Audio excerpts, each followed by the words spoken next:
Pace e bene, salam sejahtera untuk kita semua.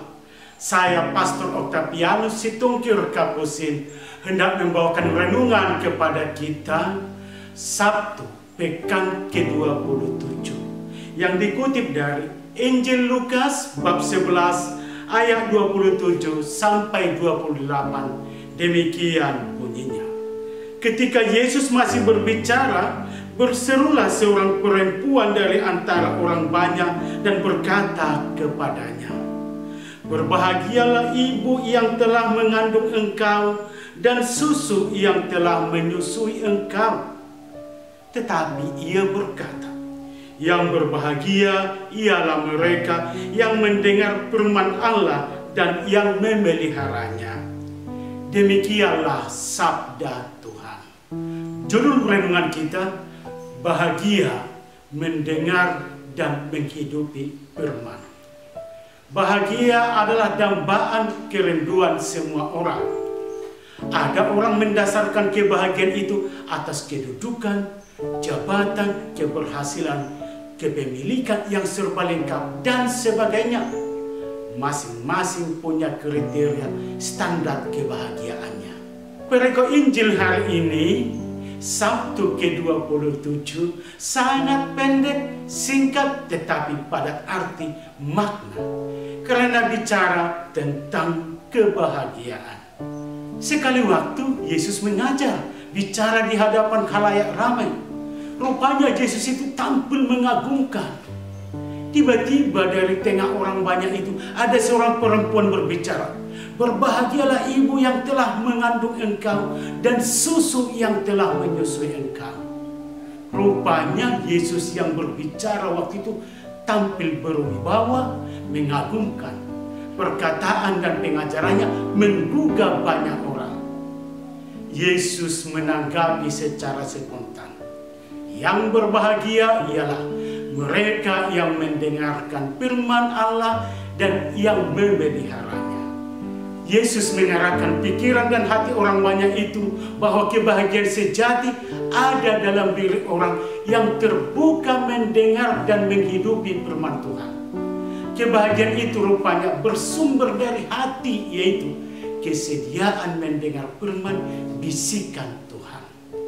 Saudara-saudari, bagi Yesus yang berbahagia itu adalah orang yang punya kesiapan, kerelaan mendengarkan sabda Tuhan.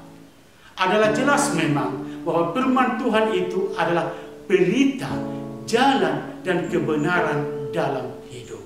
Yakinlah, semakin kita rajin dan sering merenungkan sabda Tuhan, maka semakin sabda itu menjadi bagian hidup kita. Sabda itu pun bagaikan lentera, pelita yang menerangi dan menuntun jalan hidup untuk hidup seturut kehendak Tuhan.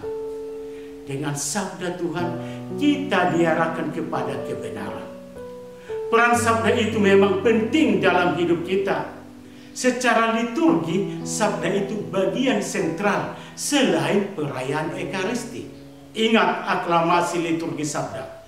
"Berbahagialah yang mendengarkan sabda Tuhan dan tekun melaksanakannya." Umat menanggapi dengan suara lantang, "Sabdamu adalah jalan, kebenaran, dan hidup kami." Sungguh ajakan dan penegasan bahwa yang mendengar dan menghidupi firman Tuhan itu akan berbahagia. Memang berbahagia itu dambaan semua orang, tetapi harus dikatakan juga bahwa bahagia itu bukan karena memiliki segalanya, banyak materi, melimpah harta benda, semuanya serba lengkap. Namun yang disebut bahagia itu adalah mereka yang hidup dalam sabda dan dijuai oleh sabda. Marilah memberi waktu mendengar, merenungkan sabda Tuhan. Kebahagiaan sejati ada dalam diri orang yang mendengarkan dan melaksanakan sabda Tuhan dalam hidup hariannya. Saudara-saudari, mari kita jadikan sabda Tuhan menjadi santapan rohani kita. Bila makanan yang kita santap menyehatkan tubuh raga kita, demikian juga sabda Tuhan akan menyehatkan pikiran dan jiwa rohani kita.